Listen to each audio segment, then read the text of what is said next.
Kayak ini masalah kedudukan hati tuh. Jadi jangan jenguk hanya sekedar di permukaan, jangan jenguk di jalan-jalan protokol, tapi jenguk di tempat-tempat warga yang terpencil kayak ini. Jadi sampah ini kan jangan dong. Ini cuma jenguk di depan mata baik. Pertama drainase jangan sampai ada tersumbat kan. Bak kontrol untuk jenguk banjir. Tapi ya nah ini apa-apa ini sampahnya terus lagi sampah, buang sampah. Ada yang buang sampah basi ini kan kagian. Cuma di pucuk-pucuk seng kan sampah galau.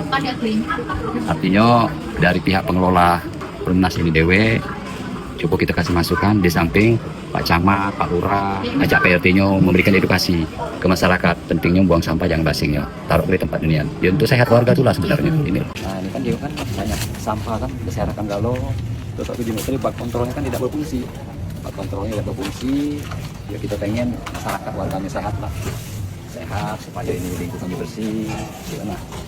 Jadi tugas kita pemerintah kan, kayak ini.